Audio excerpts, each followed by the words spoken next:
Alors, aujourd'hui, vidéo un peu différente, parce que c'est la vidéo anniversaire en confinement.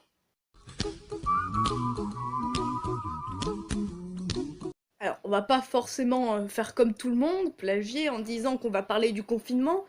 C'est bon, tout le monde sait comment se passe le confinement, tout le monde sait que c'est dur pour tout le monde, machin, des gens ils s'éclatent, hein. Mais bon, voilà, hein.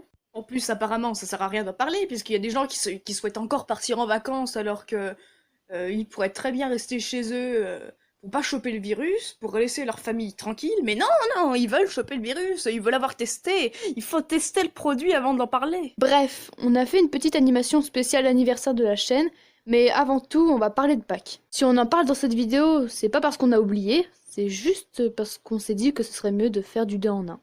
Sur ce, bonne vidéo. Alors, j'ai une petite anecdote sur Pâques. Donc ça m'est arrivé, je sais plus, je devais avoir 5 ans en gros. Et en fait, on faisait la chasse aux œufs dehors. Et il y avait des œufs. Donc moi, je supportais vraiment pas tout ce qui est insectes quand j'étais petite et encore aujourd'hui, je ne supporte pas. Et il y avait des œufs qui étaient cachés dans des buissons. Et forcément, tous ceux où il y avait une araignée à côté, ou potentiellement une araignée, je n'osais pas m'en approcher.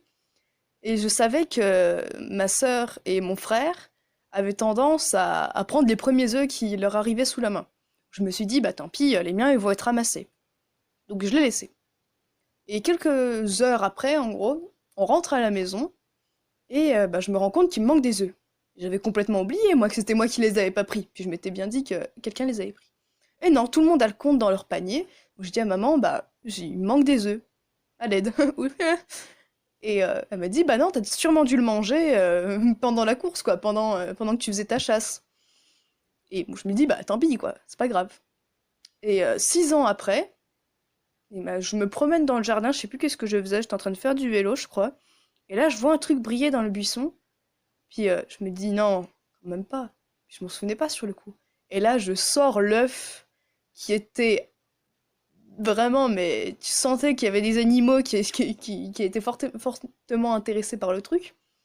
Je le sors, je l'extirpe des toiles d'araignée, machin. Avec un bâton, évidemment, faut pas déconner. Et il était dégueulasse, vraiment. Je sais pas pourquoi, mais après je l'ai ramené à la maison en mode putain, j'ai un trophée! Et j'étais trop contente. Et du coup, je suis allée voir partout dans les buissons et j'en ai trouvé tout plein que j'avais laissé en fait. Moisis 6 ans après, les pauvres. Alors, un jour, il n'y a pas très longtemps. Bon, ok, c'était dimanche. Oui, ce dimanche, ça va, hein, non mais oh. Un jour, au moment où les cloches venaient tout juste de sonner pour distribuer les chocolats. Oh, après j'ai un peu là, hein.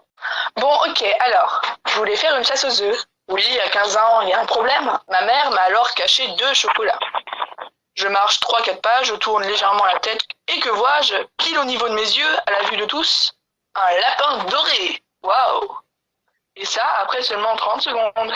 Bon, ne perdons pas espoir, le deuxième sera sûrement mieux caché.